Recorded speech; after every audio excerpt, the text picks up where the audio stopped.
Good evening. I want to welcome you all to this Geneva lecture. My name's Ed Larman. I'm the director of Geneva Campus Ministry. Ever since 1976, we have brought Christian scholars and artists, professionals to share their views and their experiences, their Christian faith, and their insights with the campus and the community. Andrew W. Code will tell you more about his life and work, but I'll say a few things. Born and raised in Iowa City and graduate of West High School. Also received his BA and his MBA from the University of Iowa. He didn't bring his children, but his mother is here. So welcome, welcome to you. And after leaving Iowa with his MBA, he went to Chicago in, I think, 1982. 81, okay. And served in the banking industry for 6 years. Then he founded CHS Capital, a private equity fund that grew to $2.6 billion assets. 2 years ago, he founded Promus Capital and Promus Equity Partners. He's also president of the Code Family Foundation, and that work brings him all over the world. It's not easy to pin this guy down, you know. Send him an email, you wonder what part of the world he's in at that moment. He sits on many boards, including the University of Iowa Foundation, and serves on its investment committee. This afternoon, he and other members of the committee gave a panel to the Finance Academy of the resident MBA program, and it was very obvious to me that he's very highly respected in his field. He and his wife, Susan, have 2 grown sons who live and work in Chicago, and maybe he'll tell you more about this, but Andy has been very involved with Young Life and InterVarsity and other Christian organizations along the way. So it's my pleasure to present to you Andy Code.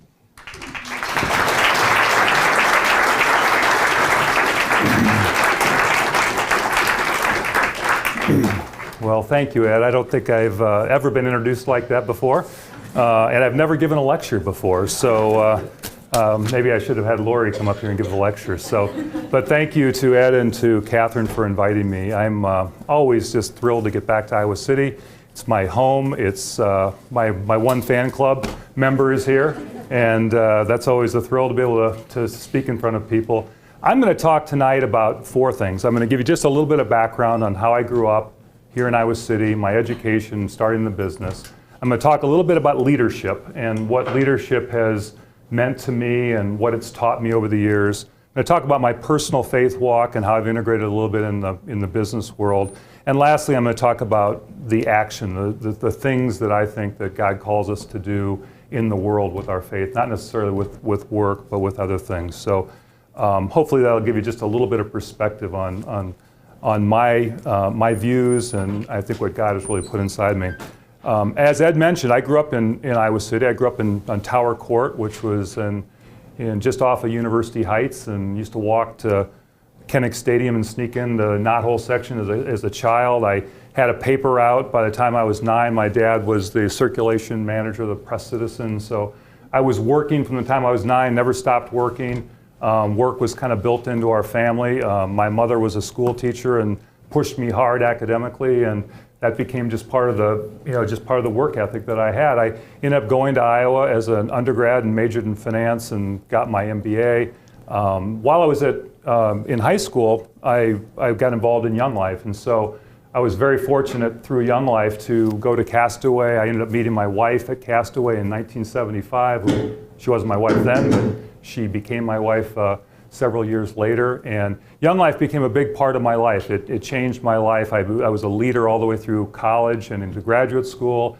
I started a Young Life club in Hinsdale South when I was past that. So Young Life was the foundation of my faith. I went to church when I was younger, went to the Methodist church here, but it was one of those things that never really stuck to me. It wasn't that it was a bad experience, it just wasn't one of those experiences that really grabbed me. Young Life made it very, very personal. So it was a foundation of who I was. And so when I started working in Chicago, it was different. All of a sudden work work was like everything. And I found myself just getting incredibly attracted to this competition and the desire. I don't know what I'm doing here. So I got kind of caught up in the whole work thing. It was clear to me that you had to do certain types of things to get ahead, and there was certain levels that I wanted to get, and I was in a race, and I was a competitive guy, and it was really, really important to me. So it's not that I ever tabled my faith, but my faith kind of became second to this aspiration of mine to really succeed in the world. So I worked at a bank, as Ed mentioned, American National Bank, for 5 years. I went on to Citicorp. And at Citicorp, at the age of 27, I was a vice president and ran half of the Citicorp's leveraged capital group. And we started investing capital for Citicorp in the mid-'80s, and they gave us pretty much carte blanche. And I started investing in the debt level, and I started investing in the mezzanine level, and pretty soon I was putting equity in these companies. And by the time I was 28 years old, 29 years old, we were investing hundreds of millions of dollars in companies' equity and owning these businesses for Citicorp. And two of my vice president colleagues and I looked at each other and said, if we had our own balance sheet, we could be doing this for ourselves. This could be ours. It doesn't have to be Citicorp's. And we were just young and brash enough that we stepped out on our own. We hit the road. We put our resumes out there, and we tried to raise this equity fund. It would take us 18 months, and we raised $82 million. And $82 million in 1988 was a lot of money, and we took that $82 million and we bought 11 platform businesses. These were metal benders in Chicago, swing set companies, shelving companies, screw and nut companies, cable companies. And then we added 25 add-on acquisitions to those. We created $1 billion in revenue off of those companies, and we sold those companies, and that $82 million became $370 million. Now, we had to give that money back, plus most of the return, to our investors, but we realized that if we were able to get capital, we would be able to make a sizable return and share in those profits with our investors. We went on to raise a $150 million fund, and then a $350 million fund, and then a $1 billion fund, and then a $1.3 billion fund. And maybe I should just turn this off, or I'll set it right there. Let's try one more time. So as we raised those funds, we ended up buying over 300 businesses. And I mean, it was a thrill. I was on this thrill ride, and it was extremely.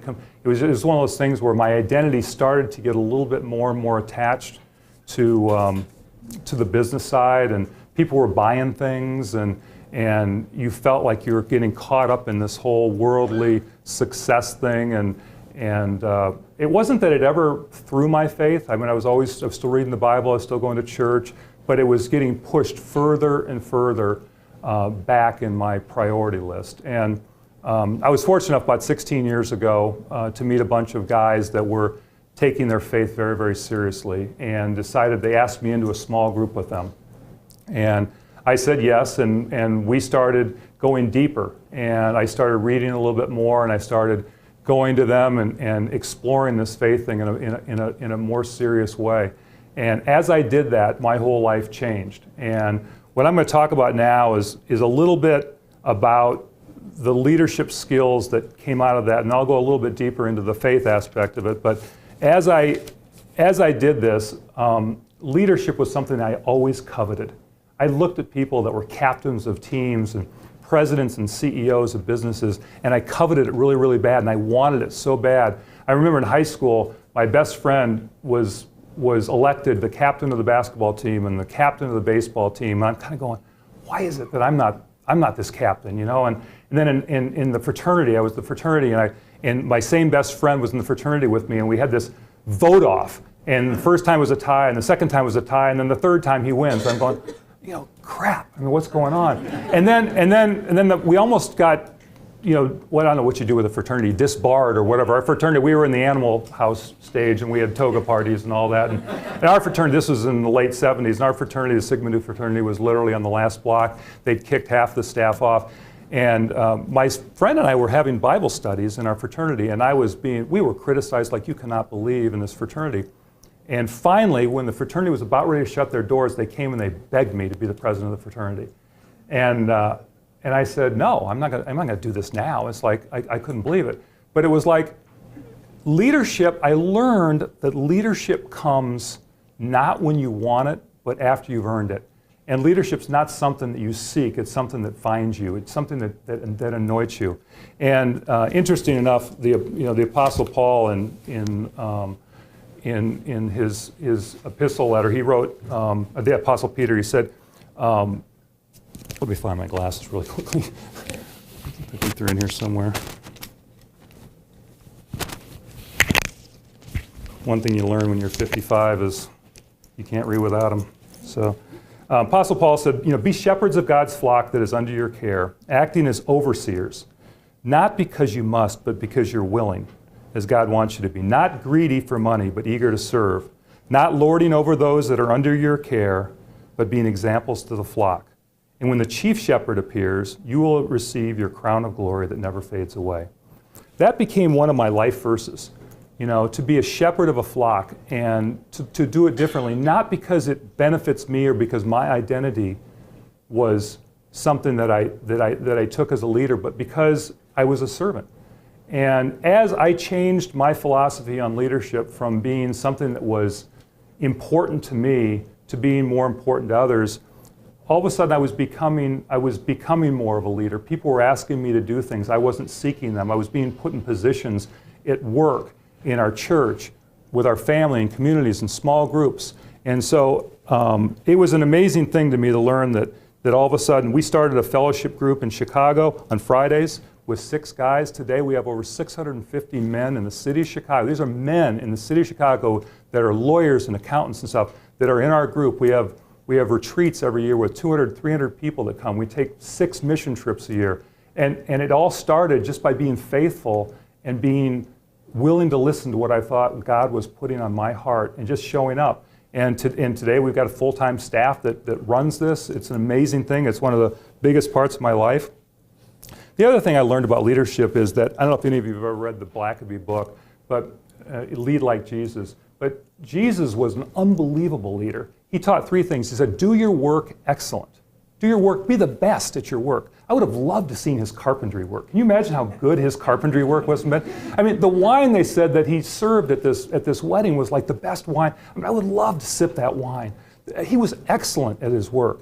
The other thing he did is he would always credit others. Jesus was one of those people, and I've learned in leadership that if you give credit to other people and then you take the blame personally for things when they go bad, people will follow you through fires, they'll follow you through doorways. It's unbelievable. And Jesus was the best example of that. Also, to be an encourager.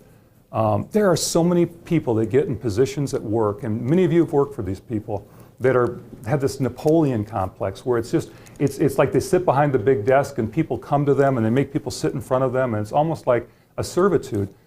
People seek and they covet encouragement. If you're in a position in a clinic, or if you're in a position as a teacher, if you're in a position in business, and you seek out that person with their head down, and you just give them just a nod, or a tap on the shoulder, or a kind word, being an encourager is an incredible thing. It's something that I've learned over the years that's a must. The next thing is to be transparent. This is something I have trouble with. When you're in sales, when you're a promoter, you're always like pointing out the good things, but you never necessarily point out the bad things. And so to me, I really wrestle with this, but I've learned the importance of being transparent. A simple yes is a simple yes. A simple no is a simple no. Not trying to embellish or promote things. And people will respect that in an incredible way. Also, to be generous. If you're a boss and you're giving out bonuses, if you're a private owner of a business, if you're a teacher, I mean, generosity is something that is so hard for us to give when it's something we think that it comes from us, and in other words, we're giving something out of our pocket. But being generous is something that develops such incredible loyalty amongst the people, as a shepherd that you're under. And it's interesting what Paul says in 2 Corinthians. He says, our desire is not that others might be relieved while you are hard-pressed, but that there might be equality. At the present time, your plenty will supply what they need, so that in turn, their plenty will supply what you need. And I've just learned that my dad and my mom were 2 of the most generous people in the world. They never made a lot of money working for the Press Citizen, but every year they'd spend their bonus money on a trip. And oftentimes I'd be able to bring my friends with me, and ultimately my now wife, who was my girlfriend, would travel with us. And my dad would spend his entire bonus on this vacation.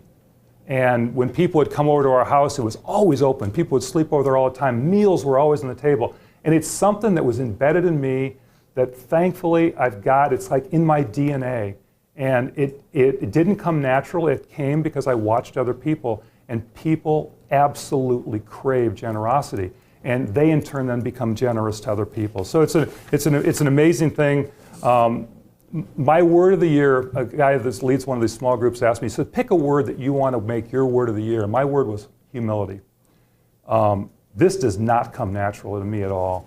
Humility is something that you always think of as meek people or people that aren't willing to kind of put themselves in a line. But I will tell you something, the strongest leaders I know are the most humble people I know. The best friends I have are the most humble people I know. Peter says, humble yourself therefore under God's mighty hand that he may lift you up in due time. In Micah they say, act justly, love mercy, and walk humbly with your God. It is everywhere in the Bible. Humility is the thing that Jesus upheld more than anything. He couldn't stand the self-righteous. The self-righteous, he slammed the self-righteous Pharisees and Sadducees like anything else, but the humble people, the people that didn't put themselves in front of other people, were the people that he extolled to all means. We, inside ourselves, we all respect those people. How do we become humble like that? How do we become humble? I contend you need to be rewired. It needs to be rewired. Lastly, and on the leadership front, be a forgiver. If you're a leader and someone screws up, and it happens every day, don't be that person that publicly slams somebody. Be the person that makes an example about how you've given grace to somebody. And you put these 6 or 7 things together, and what will happen is you will change. And as you change, people will see those characteristics in you that I think are God-given characteristics. And you will become a leader whether you want to be a leader. In your family, as parents, as people in your fraternity, as people in your business, as people in your school, as teachers. These qualities are not qualities that are man-made qualities. These are scriptural qualities. These are things that came from the Bible. And these are things that I've had to learn over 40, almost 35 years in business, and they aren't things that I got because I wanted to work harder. They're things that came because I was changed from the inside out. When I talk about my personal walk, this is, I was on an airplane coming back from Florida. My wife lives in Florida in the winter, and I come back to work every weekend. I go down there and see her, and so I have all this time, and I don't know if any of you ever journal. I journal, I'm a big journaler, and I write down things that are on my mind. And I was coming home in the spring, and I said, I'm going to write down the things, kind of the life lessons I've had with respect. And a lot of those things I talked about with leadership were some of them. And at the end of the 2-hour trip, I had 50 things that I'd written down, just a simple 1-sentence or 3-word life lessons. And the ones that I wrote down about my personal walk were these. And it was interesting in Young Life. A gentleman named Vern Hill used to lead the Young Life in Iowa City, and he led this fellowship. I'll never forget. It's indelibly etched in my mind about the centrality of Christ and the things that the way you keep a relationship. And some of you are believers, and some of you aren't believers. But I'm just going to lay it on the line. As a high school and college student, I was struggling to learn all this stuff, and as I've gotten a little older, a little bit more embedded. But he explained to me, he said, if you want to be a believer, you can't just do one thing. You can't just read the Bible, okay? Or you can't just go to church, or you can't just. You've got to have this full picture, and it's like he said. It's like the centrality's here, and you got the spoke and the wheel, and there's 5 spokes that speak out of it. And Scripture is one of them, and being in worship is the other. Being able to serve people is the other. Being in a real solid prayer life is another, and if you balance all those things, your faith is going to come. So what I'm going to talk about just momentarily here is those 5 spokes and what they really meant to me. And the first thing is that I always struggle with my purpose. What is my purpose? If this whole Christian thing's all about, what does God intend to me? Someone said to me, you want to talk to somebody who's not a believer, ask them 3 questions. Ask them, because almost everybody believes in God, even the atheists kind of believe in God, but they just don't believe God's active in the world. They believe in him, but they don't, he's not active. How could people, all his death, all this stuff's going on, he couldn't be active. So ask him, if you believe in God, is he active in the world? Ask him that question. Ask them where they're going when they die. And third, ask them what their purpose is here on earth. Do you think you're just randomly here? And none of them ever want to talk about those 3 questions. But the purpose thing is something, even as a believer, I've always struggled with. I've got to figure this out. And what am I here for? What did God intend for me to do? Am I just supposed to work, make a bunch of money, raise my kids and die? And is that it? And after this really came to me about 5 or 6 years ago. And as it's come to me, I've realized that this has come to a lot of people. It's not just me. But I believe simply, if somebody asks me, what are you here for? I say, my purpose is to glorify God in everything I do. So you say, what does that mean, glorify God? Scripturally, what it says to glorify God means to reveal His character to other people. In other words, all those characteristics that Jesus and God and the apostles and the prophets and those characteristics that we talked about before, the humility. If you can reveal God's character in your life through everything, through your work, in your family life, in your personal life, you'll be glorifying God. He's not here anymore, right? He decided to leave, right? But He decided to put Himself inside of us, so those characteristics would be. So that's our purpose. Is we were born with that purpose in mind. Now that might be hard for some people's stomach, but that's the conclusion I've come to, and it really is relieving. It's unbelievably relieving to know what your purpose is. I mean, I think everybody struggles with that, but I've been convicted with that. So once I got there, I said, how do I maintain that? Well, I think part of it is discipline. You got to discipline. I started reading the Bible every single day when I was 16 years old. And it's like, even if I read one verse, at least there's one verse. And I've just disciplined myself I'm going to get in the Word at least for 5 minutes, if not for an hour or whatever. In the morning, I can't wait to get up in the morning and turn my music on, and I go in my den and I sit and I read. And it's just like, it revs me up, it starts me up. That's the first thing from a personal discipline perspective. Second is to be in fellowship. If you hang out with people that are duds, and I mean duds that are like going direct, you're going to eventually, the lowest common denominator always pulls everybody down. But you hang out with people that are people that you respect. I said this in business too. I said it this morning in a class or this afternoon. I said, go find a mentor who does your work the best. And find a way to work for that person. If it's for free, spend the first 5 years of your career working for somebody that does your stuff the best, right? Just hang, and it's the same in faith. Pick out the people that you respect the most and find a way to be in a small group with them, whether it's in your church or whether it's a small group at work or whatever it is. And so what's happened to me is, and this is the thing I tell my boys, my two boys, went to University of Colorado, they experienced all the party stuff, they did the whole thing, never set foot in a church for 4 years, either one of them. But they've come back and they have both in their 20s now, one in his late 20s, they have formed friendships in small groups with professionals that are smart guys, that are successful guys. And they are hanging with a group of people that is absolutely directed in the right way. They've got, they go to Honduras on mission trips and they're involved in their church. They're hanging with the right people. And what happens when you hang with the right people is all those distractions in life that tend to take you down the wrong roads just aren't as apparent. That's my second. Third, this might sound funny to you, but I love worship music. I never used to listen to worship music. Even when I was like in college, in high school, I think that the Christian music today is so good. I have it on Spotify. I have it everywhere. I listen to it in my car. To me, I think that there's joy and there's angels dancing when we're worshiping our God with music. And some people love the church music, the old organ music, and some people like modern music or whatever it is. But to me, that's just something I tell you that might sound a little quirky, but to me it's been a life changer. And what I found is I started listening to it, my boys for long times were churning the radio off, they just thought it was ridiculous. Today at 26 and 29, they're both listening to the same channel I'm listening to. And they're enjoying it. And they still have their other music as well. But I would try it out. I'm just saying it's unbelievable. Prayer. How many people struggle with prayer? Like, what is prayer? And we're just talking to something, there's no voice there. Here's the way it was explained to me once. And this is the simplest. If you would remember nothing but this one example, remember that prayer was explained to me like, you have your little son, he's down on the floor, he's putting together this really complicated puzzle. There's not a chance in the world he's going to put that puzzle together. He's down there, he's got the pieces, he's trying to put the different things together, and all of a sudden he looks back up, and he looks back at his father, and he looks at him and he says, "Can you help me, Dad?" And the father comes down, and together they put the puzzle together, and they complete this fabulous puzzle, and he's letting the kid put the pieces together as he identifies it. God doesn't need us to do his work in this world. but he wants this personal relationship with you. He wants to be in community with you because he wants to get to know you. So all that prayer is that relationship with our Father. It's talking, it's listening, it's understanding. And when it was explained to me that way, I said, it's like he uses us to intercede on other people's behalf. When we see people that are in pain, our neighbors, our sisters, I got to tell you, my wife had 7 siblings. I mean, I have one brother. Unfortunately, he's pretty normally sitting out here too.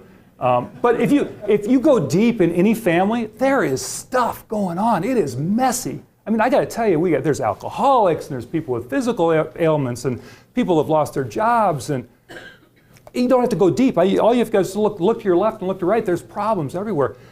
If you intercede on behalf, what God wants us to do with those people, what prayer is interceding and seeking people out that have trials in their life and being that intercession where you're praying for people. And I got to tell you, miraculous things happen. And it's invisible, and we don't understand the mystery of it, but it happens, and it's real. And if you want to develop a faith walk and you don't have a prayer life, good luck. I'm telling you, prayer is just absolutely essential for that. The last thing is, our spiritual bodies, they leak. This is what I've learned. It's like it's not an accumulation. You don't like read a bunch of scripture, pray a bunch, get in fellowship, and then all of a sudden your faith life is higher. Every day my spiritual body leaks.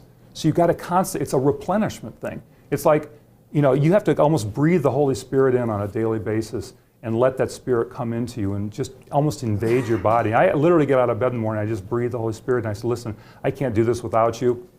I need you to change me. This world's way too complicated. It's way too messy. My job's way too complicated. I'm not that smart. I just breathe in and invite him in. When I speak, I don't speak of my own. I speak because I invite God to come in and use his words. And maybe it doesn't sound like that, but that's what it is. That's how I do it. The last thing I'm going to leave you with, and this is perhaps the most important, because faith to me without actions is dead. I could sit here and talk to you about my faith, and it's kind of like dry. But when you see people living their faith out, it's the most authentic thing in the world. When you see people that don't talk about how smart they are or don't talk about how pious they are, but they're in the broken places of this world, they're using their hands and their feet the way they were meant to be doing, and they're helping other people out, that is the most powerful testimony you can have. And I don't care where you are, people will ask you the question, why are you doing this?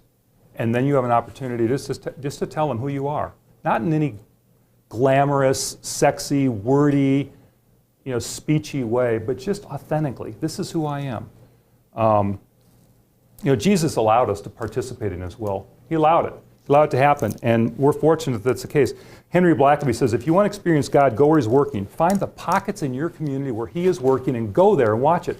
I've learned when I started taking my family down to Honduras in 2001, and it was right after the bombing, and my kids were growing up in Hinsdale. It's a very exclusive city. I mean, kids were getting cars at 16 and Corvettes, and and they were entering that age. One was 11, one was 14, where the expectations were high. I was looking around, and it's like it's all about materialism. And I said, and I was participating in that. I was like, yeah. I mean, I was buying houses and nice cars, and I'm going, what am I teaching them? We got to break this cycle. We took a mission trip down to Honduras and started working in an orphanage. We've been down dozens of times since then. And the first time I took my son and my 2 boys, and we started working in this orphanage. We stayed in a really crappy hotel called Hotel Kwan, and there was cockroaches and all sorts of stuff. But every day we'd get up and we'd hang out with 200 orphans, and they got to know our names, and they got to learn through some broken Spanish and broken English that we could communicate to each other, and we would build something. They'd watch us, and they'd understand.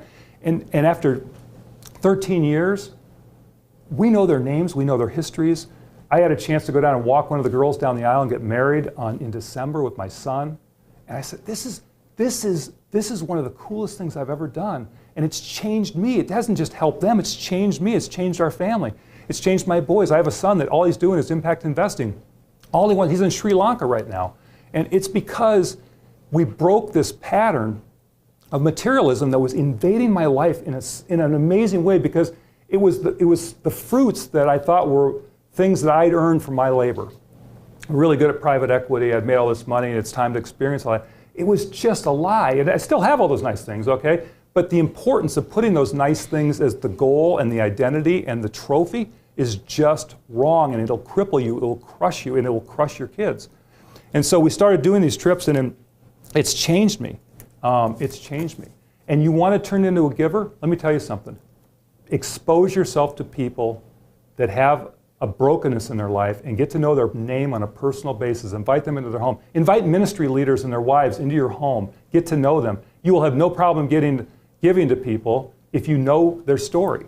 But we anesthetize ourselves to this. We do not expose ourselves to people that are broken because we don't want the pain. We don't want the uncomfort. We don't want, we just don't, it's just, so this is what we do. We live in communities that are homogeneous, and we go to our own little comfortable church, and we throw chump change in the tray, and we check the box that we're a faithful person. This is what we do. I mean, I'm not trying to criticize, this is what I did, okay?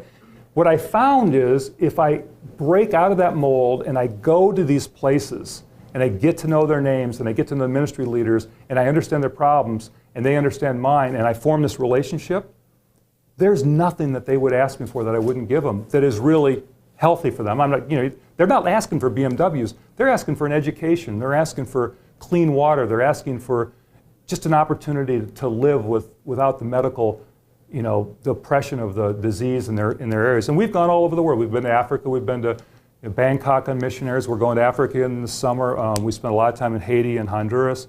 I'm not telling you this to brag. It's just because this has really only happened in the last 11 years. So I've been a believer for 35 or 40. What were those first 30 years? It was like I was clicking the box. I wasn't availing myself to what God really had planned for me to really show and reveal about my heart. And He's changed my heart as a result of that. It's changed me. It's turned me into a different person. And so I believe that God has given me unbelievable amounts of influence and affluence, and I believe He intends for me to spend them both completely. So I have affluence. Do I just want to give that to my kids? Just give it away to my kids? Or do I want to, with my kids, invest that in other communities and other people? He's given me influence in position. I have no idea why they invited me to talk here. I don't know. My credentials don't look that good to me. I listen to Lori's credentials versus mine, and it's like, she's got a doctorate in this and doctorate in that. But for whatever reason, I'm standing up here because God wants me to reveal some of the story in my life to other people as a motivation, as an encouragement, as something. And you got to spend it. I hope that I spend my last nickel on my last breath. There's no, what do you want to get? What do you want to save it for, right? Take a risk. Go out there. Our foundation has chosen to go into these places and invest capital because I want my kids to have that integrated in their lives. They both sit on our board. They sit in the meetings and they come to it. I don't want to just teach them how to make money. They're both going to make a lot of money because they're really good at what they do. But if they're making money just for the sake of making money, and I tell this to the grad students all over, I speak at Chicago and Northwestern, and I come back to Iowa and speak. If you've got a passion for don't just do the prescribed thing. Find something where your heart is really in it and do it. And you're going to find it's a lot more successful.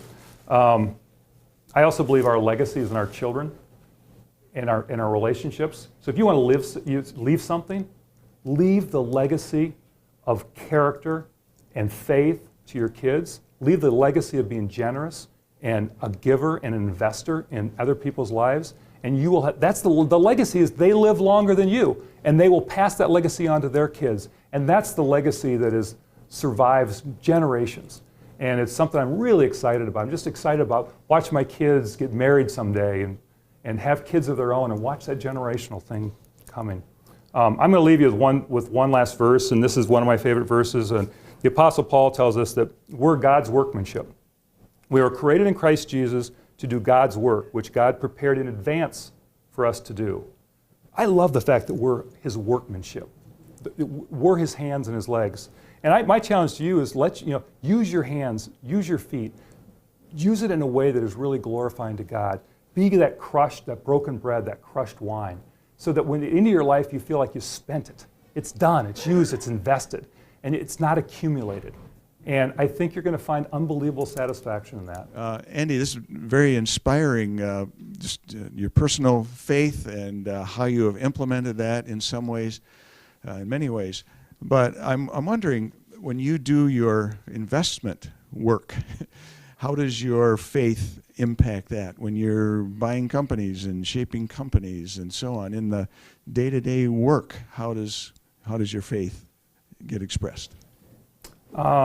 It would be in the relationships with the people that that I work with at our firm, as well as the companies that we purchase. We don't proselytize in our business at all, and it's not something that you do in business. You can just be a good example and eventually lead to lots of conversations. But the way we differentiate ourselves is that we run our businesses extraordinarily ethically honest. And we hire the best people, the smartest people. We try to do the best work we can. And if we are successful in our business, people will have the opportunity to express our core, our character to them. So the biggest thing in business is ethics. And people teach courses in business ethics. And to me, if you've got a strong faith and you were really authentic about your faith, you won't just make money at other people's expense. And it's easy to do that, and it's the conflict. You have a choice to do that almost on a weekly basis.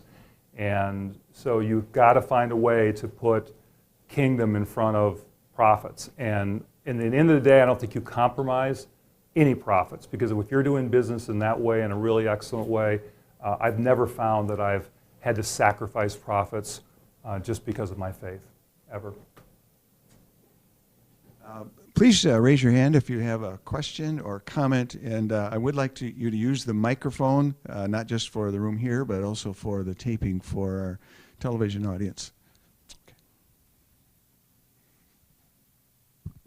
Hi, Andy. I'm wondering if you can tell me or recommend two books that have been really influential for you as a believer, aside from the Bible, or as a businessman. Yeah, there's two books I just read. One is Love Des by Bob Goff, and an outstanding book, recent, not necessarily a book, it's about business exclusively. The other is Unfinished by Richard Stearns and World Vision, and he just finished it, and it's a phenomenal book. And Richard Stearns ran a big corporation before he went to World Vision, and those are the two latest books that I've read that are kind of business related and actually, character builders for me. Hey, Andy. I'm a second-year law student. I'm also a member of Geneva campus ministry and a very young Christian. So it's very inspirational for me to hear how you put the lessons you learn from Bible into practice. For example, humility. Jesus taught us, who humble himself will be exalted, and who exalted himself will be humbled. So can you describe to us in more detail the missions that you have taken, because you told us that you have been on many very interesting and very inspirational missions. A couple really exciting ones. We went to Bangkok with our family and worked in a prostitution ministry in Bangkok. There's a red light district, for those of you who have never been to Bangkok, that is extensive. There's probably 50,000 male and female prostitutes in Bangkok. They've got probably a 10-square block area in downtown, and a gentleman and his wife, Jim and Paul Larson, have gone in. They were Wheaton College grads, and they've established a home and a business, and they go in and they go to the red light district every week, and they just get to know the names of the girls, and eventually they will offer them an alternative. And typically the girls that are in prostitution have done it it's mostly out of poverty, because they're mostly from the farm countries, and they come down and they can earn $20 a day as a prostitute, as opposed to $2 to $3 a day or $1 a day doing other things. And many of them have many children to support, and this ministry goes in and pulls them out and holistically gets them off the drugs, gets them through high school, teaches them a vocation, employs them, and they're doing it. It's hard work. It's hard work. We heard in one day 8 testimonies, and I had not a tear duct left. It's heartbreaking work. But when we were done with that and we knew these girls' names, and they were as young as 16 and as old as 40, my boys were so furious at the system and so furious at the prostitution thing, and we now support the Larsons, and we have now for 6 years since we went there. Really exciting. We went to Africa and Swaziland and worked in an HIV clinic, went to an HIV clinic. We worked with microfinance in Swaziland. Really, really enjoyed that. In Haiti, went over after the earthquake and rebuilt a school and an orphanage. I mean, you can do so many things, and I'm just scratching the surface.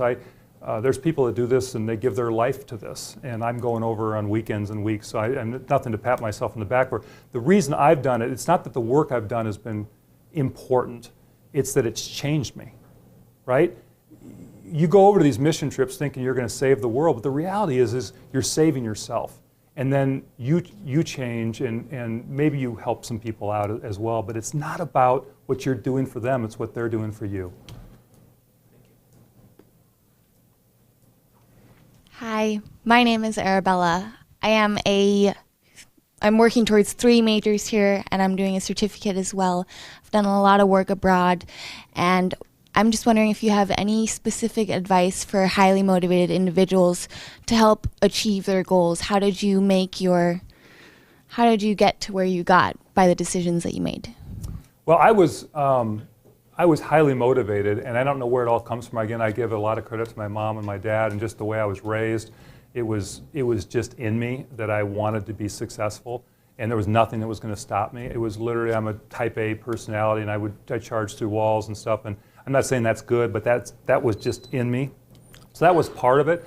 But today, the advice I give to students when I'm talking to them is that, and I gave a little of it already about finding that mentor and trying different things. I started out in pre-med at Iowa, then I went into engineering. So after pre-med, I worked in an engineering firm. I said, man, I can't sit and draw for 10, I have ADD, I can't draw for 10 hours, and I got to be out and think. Then I worked for a bank, and I realized that the business thing kind of, and I didn't switch to business till I was a junior.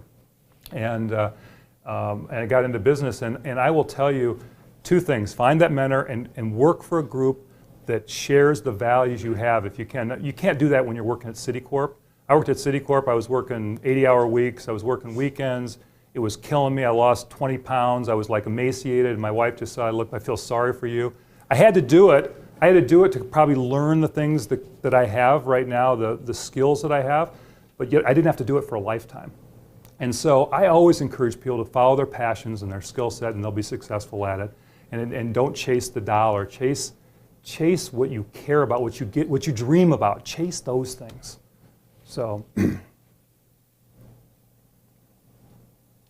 else?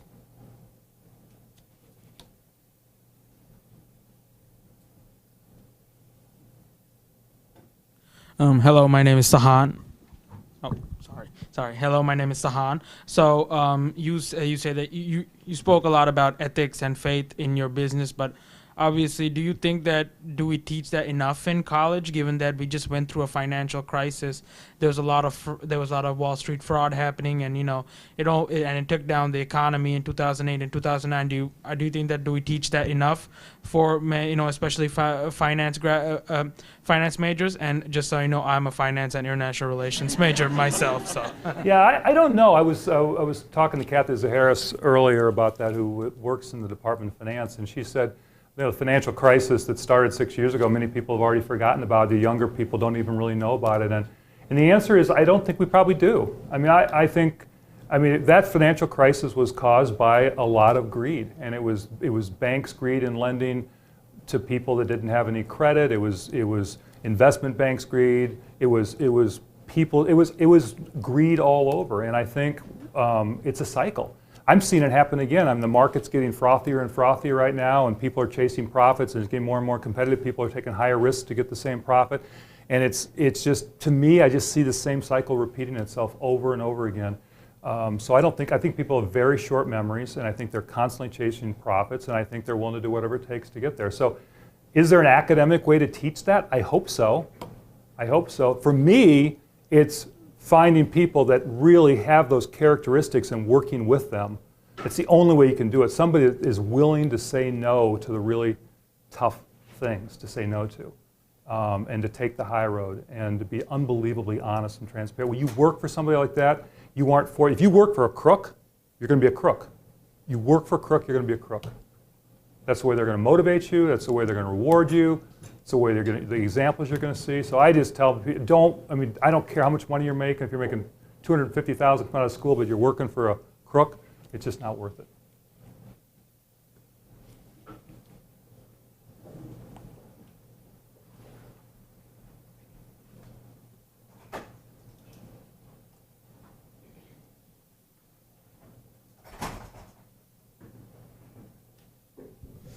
Hi, Andy. I'm a senior student at the College of Business, and you kind of talked about a lot of passion. I'm just wondering, would it be possible that your passions conflict with God's will, and how to deal with that?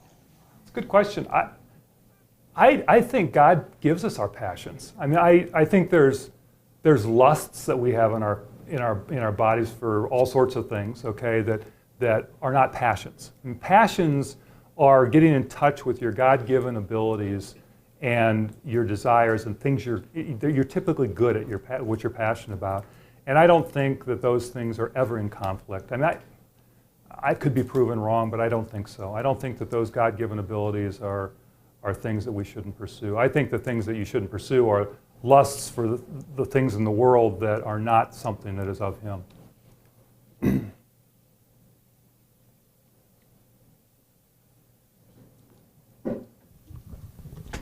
Hey, Andy, I'm Ellie. I'm the director for Young Life Oh, hey, in Ellie. Iowa City. Oh, Hi. yeah. A Hinsdale native.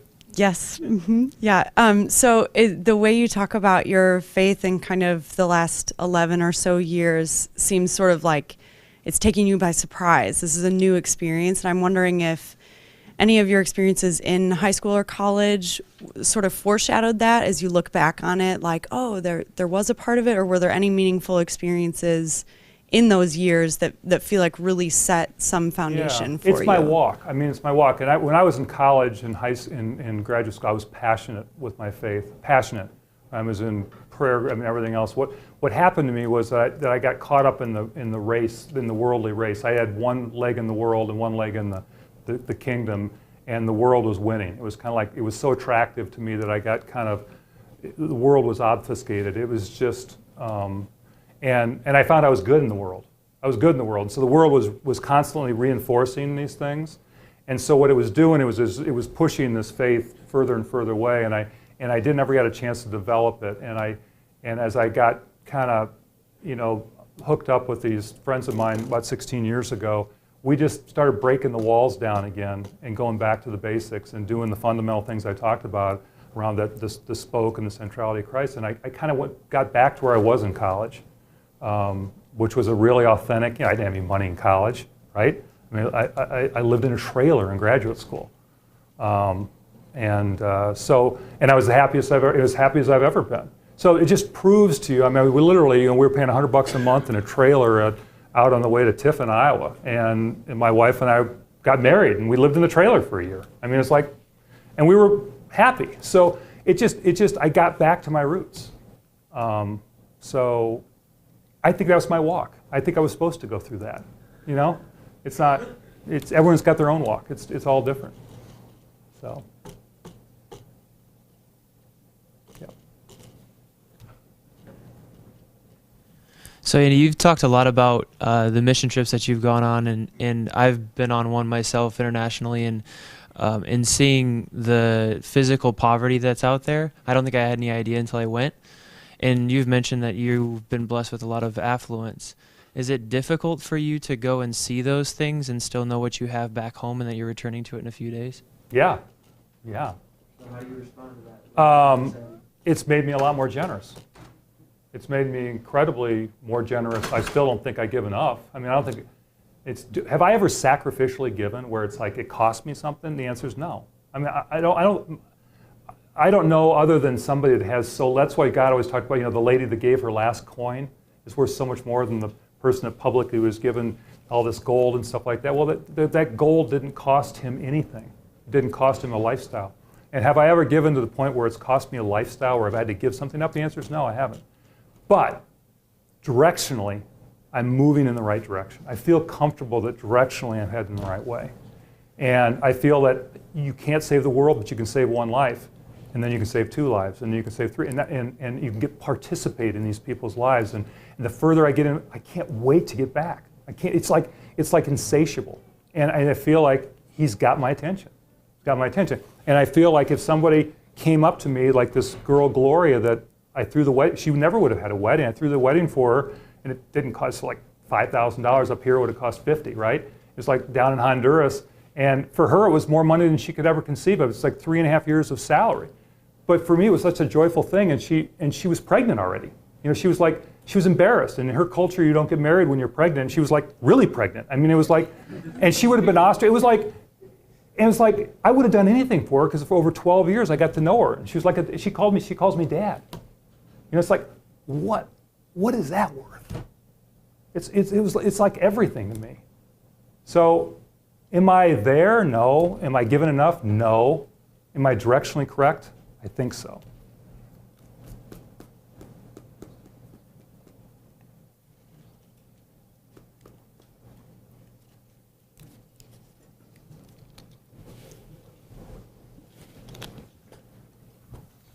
Hello, Mr. Accord. It was great listening to you, and I think we all got a lot more out of your answers than we could have just from the speech. So a question for you. So as some of us progress along professional lives and we have young kids, there's this question that how much do you give to charity? How much do you put aside for the kids' education? Some people would think that if you follow God's lead, then things will take care of themselves. Skeptics like me prefer to think that we should be saving for the kids and for exigencies. So how do you balance that kind of thing? In your case, just from your story, it was clear to us that money was not a problem by the time you started full-fledged on your full charitable missions. But for those of us for whom money doesn't come that easily, how do we kind of, keep our feet in both the kingdom and the world? Great question. And you're right. I'm not a good person to answer that from a life experience perspective, because when I was your age, I don't think I was given anything. It was just, if anything, it was chump change. You know, it's like, I would say when I was in my early 30s, I was throwing $1,000 a year in the plate. You know, it was nothing, and I had to learn how to give.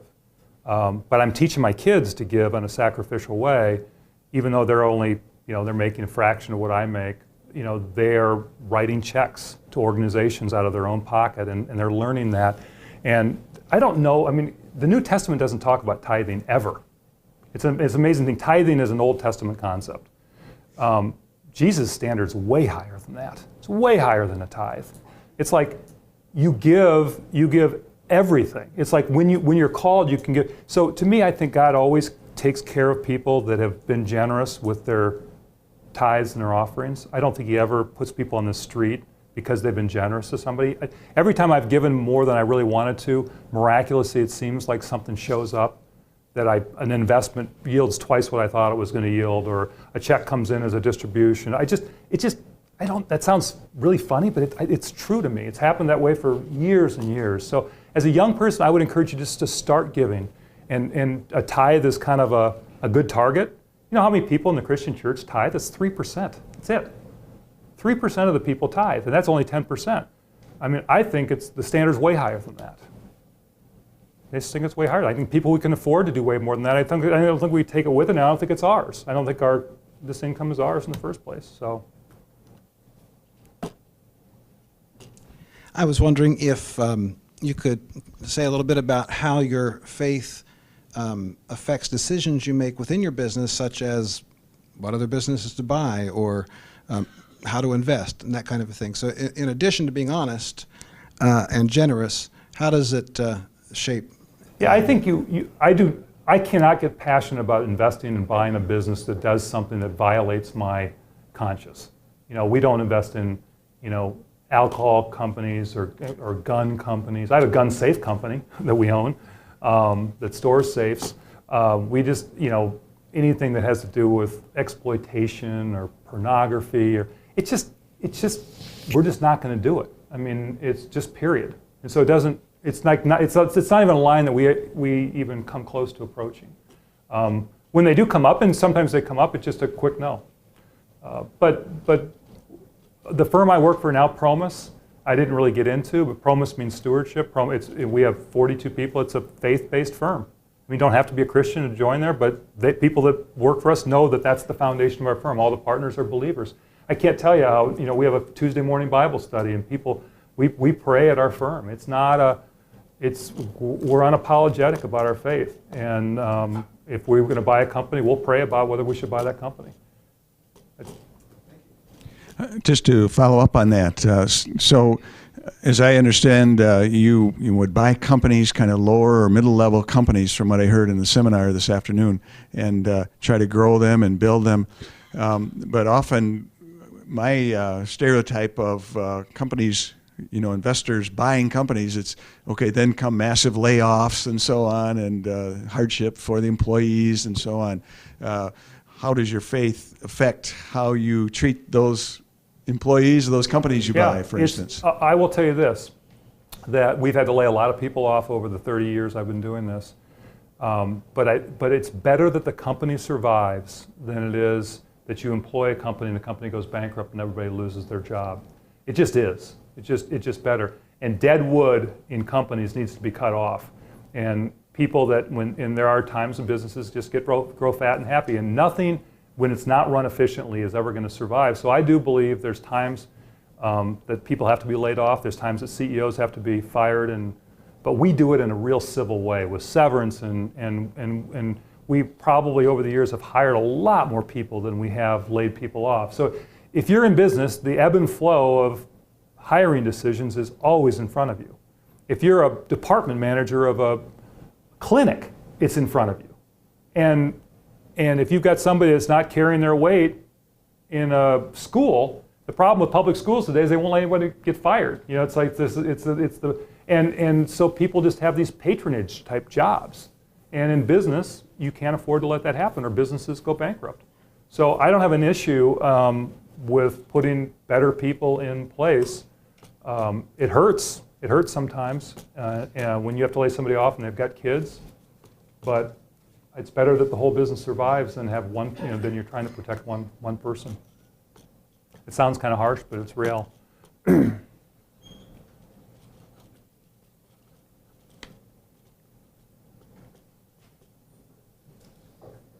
Hi, Andy. My name is Ryan. I'm 17. I'm going through high school, and I have two questions for you, if you would be able to answer them. First question is, you said you had two sons, and they went through high school and college, and they're living on their own in Chicago, and basically they've had a personal faith walk with God, and I was just wondering, what have you learned through their experiences that you would be able to tell me as or young people like me, because I'm going through a faith walk too, and with God, and just looking for some advice that you maybe learned through their experiences that you will be able to relate. And the second thing is that I'm kind of interested in the idea of a business. It's one thing I can do with my life that can serve God, but at the same time it's kind of hard to know. Well, basically, like what are good choices to make, and how to go about things in the right way that's God pleasing. And I was just wondering if you could speak on both of those things. It would be awesome. Well, the first one is easy. I just did a talk with a bunch of the 20-year-olds that my sons kind of hang with. There's 30 of them, and I talked about the importance of community. And community to them is the people you hang around with, the people you lock arms with in life. The number one lesson I tell to my two boys is that they should be very careful with their friendships, extremely careful. And what I think the one thing that I've done well, certainly recently, is I've modeled friendship. The people that my wife and I hang out with, the couples we hang out with, are people that we go through life with, everything, with the tough, the easy, the hard. And I've got some of them here today that are really good friends of mine, and we would do anything for each other. And we get together on vacation together, and we have fun together, and we laugh, and it's not like sitting around having milk and cookies. at all. I mean, it's like, it's wild life. It's like exciting and laughter and exercise. And so I tell them, listen, pick exciting, fun people that you love and do life with them in community. That's the most important thing you do. And not to get sidetracked with this pursuit for just the world. That's it. As far as starting your business, I mean, at 17, I don't know what to tell you. I mean, it's like I was at 17. I was so far away from making a decision in business that if you're already really good at something, pursue it until it falls apart or it blossoms. I don't know. But maybe you could mention this at the seminar this afternoon. You mentioned don't be afraid to make mistakes. I think you. Yeah, I think you got to be a risk takers. The people that, to me, that never get anywhere, and they always look around and say, "Why didn't I do that?" and you did that. I say, you got to be a risk taker. You got, if you can't take a risk and put some money on the line and put some time on the line, you're never going to get anywhere. You can look at anyone that's got a successful business, from Warren Buffett to Bill Gates to Zuckerman to anybody. They laid it all on the line. They laid it on the line, and that meant not just money. That meant they laid their time and their conviction on the line. To start a business and make it successful, it is a conviction. It's a conviction. And if you want to be in business and you're not a risk taker, chances are you're not going to be very good. Hello, Andy. I'm Ying Xuan. I'm a Chinese international student. I just transferred to Iowa from Seattle this fall. And for a highly oriented individual, I wonder, besides keep your motivation high and replenish your faith on a daily basis, it's very important to know people who share the same values and beliefs with you. However, we do meet a lot of people every day, but it's really hard for you to know individuals on a really personal level. I guess the question would be, how did you find the people who share similar interests or beliefs with you, whether it's in high school or in college or at workplace? Well, it's not. That's not hard at all. I mean, you meet one brother, if you will, and or sister in your case, where you're bonding with somebody in faith, and their community opens up to you in one conversation. This is the small group I go to. This is the church I attend to. Here's some friends of mine. Let's have dinner together. It is faith people find other faith people very, very quickly. And I don't think that we're called to go into the world. We're called to go into the real world with non-believers too and be part of that world and to reveal God's character. So it's not like I'm saying don't touch the people that are like screwed up, because I'm screwed up. It's not that at all. My point is the people you lock arms with in life. I mean, the really core people, you really said, I'm going to dedicate my time to these people. This is really important. Those people, if they share those same values as you do, it will hold your faith closer, and you'll be. It's just a fundamental truth to me. And I think you can find them really easily. And there's people all over campus that are doing this. There's InterVarsity and Young Life, and you got Geneva Ministries, and there's just tons of outlets out there if you want to look for it.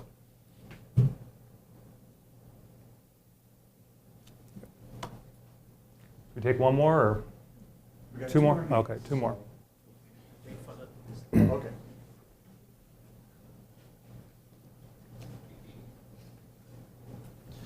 You mentioned that you've never managed to take profits at another's expense, and yet at the same time you said you've never sacrificed profits in the process, you don't believe. Yet, you also mentioned people making the same kinds of mistakes, taking the same kinds of risks that they did just 5-6 years ago. What do you think needs to happen so that people stop taking risks and stop making profits at other people's expense and recognize that it's entirely possible to run a business, to take risks, and to be profitable at the same kind of level that people want to be without having to do it at other people's expense? Well, first of all, I have absolutely made profits at other people's expense. I didn't say I never have. Many times. I mean, many times things I've done that I'm not proud of. So I'm saying that the standard of doing business at our firm is to not do that, okay?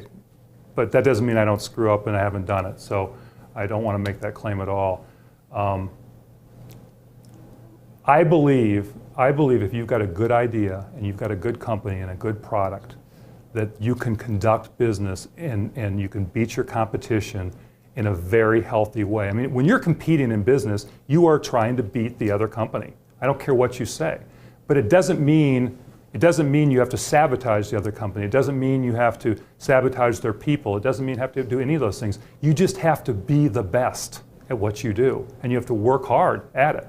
And when you do that, you know, people go to jail all the time in our business in finance because they get in trouble and they try to make one decision to get themselves out of trouble. This is what happens. I just lost $200,000 for this client.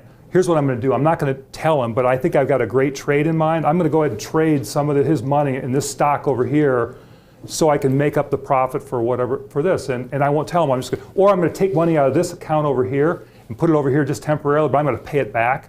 And then it goes bust and the guy's in jail. People do that all the time, as opposed to coming clean right away and saying, I didn't mean to do this. I made a bad decision. I lost you $200,000.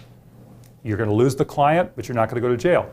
It's like, it happens all the time in our business. And people get away with it most of the time. Most of the time. But they don't always. And so the SEC is coming down, in the finance world, it's coming down on people hard on ethics right now. And they should. They should. I don't know if that answers your question, but anyway. All right, one last question. Well, I'm glad I sent the mic over to the other person, because my question is a more natural follow-up to his question. In a country like America, with its wealth of resources, with an unusually large proportion of households that give to charity, fairly unprecedented actually in the world, and definitely way more than India, where I grew up, why is it that despite these good things, we see the gap between the rich and the poor in America keep widening, especially over the last, at an accelerated pace over the last quarter century? And is this a crisis of governance? Is this a crisis of soul or, religious spirit in the country? Wow, that's like a, whoa. I feel like Obama should be up here, or Bernanke at least, I don't know. I don't, the gap is growing. I will tell you, you're absolutely right. The gap, and I've been to India, and the gap over there is horrible as well. And the people that are really, really wealthy are wealthy, and the poor are poorer than anything. In our country, I think the gap is widening. You know what I think it is? I think when you have a lot of things, and you're wealthy, I think you want to keep it. I think in America, our biggest crisis today is that we have our arms around our resources. It happened in Japan. And we've got a mentality now where we're going to keep the immigrants out, and any country that isn't growing mathematically cannot have a positive GDP. So you have to have a population growth to have GDP growth. We've got a mentality now that we are the wealthiest country in the world, and I think the wealthy people have their arms around their wealth.